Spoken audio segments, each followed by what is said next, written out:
అదే RTV app వార్తల్ని క్షణాల్లో చదివే అవకాశం ఉంటుంది. ఒక న్యూస్ పేపర్, ఒక టెలివిజన్ ఛానల్ మీ చేతుల్లో ఎప్పుడూ ఉంటాయి. నంద్యాల జిల్లా మా ఆత్మకూరు సబ్ డివిజన్ పరిధిలో ఉన్న పావులపాడు పిఎస్ లిమిట్స్లో 14/9/2024 తేదీన సిద్ధయ్య అనే వ్యక్తి మిస్ అయినట్లు 16వ తేదీన వాళ్ళ భార్య శివమ్మ పావులపాడు పోలీస్ స్టేషన్లో కంప్లైంట్ ఇస్తే ఎస్ఐ సురేష్ గారు మ్యాన్ మిస్సింగ్ కేసు కింద కేసు నమోదు చేసి ఇన్వెస్టిగేషన్ చేసినారు. 17వ తేదీన కేసీ కెనాల్లో అతని బాడీ ట్రేస్ అయితే 174 సిఆర్పిసి కింద సెక్షన్ ఆల్టర్ చేసినారు.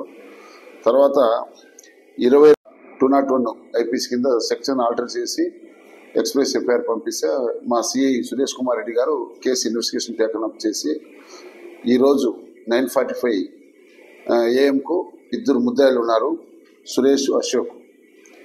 ఈ సిద్ధయ్యకు వీళ్ళిద్దరూ చంపేదానికి కారణం అంటే వీళ్ళు ముగ్గురు స్నేహితులు. వీళ్ళు బాగా కలిసిమెలిసి ఉన్నప్పుడు బాగా మద్యం సేవిస్తారు.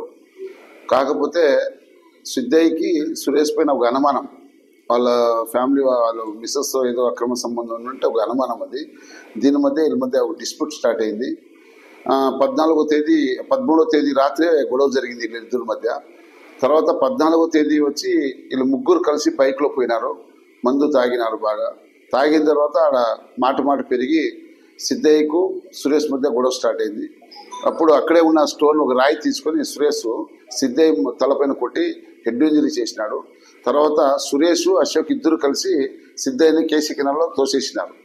తోసేసిన తర్వాత వీళ్ళిద్దరు తెలివిగా ఇంటికి వచ్చేసి నైట్ అట్లా ఉండిపోయినారు. ఈ ఊర్లో ఎవరికి కూడా చెప్పలేదు.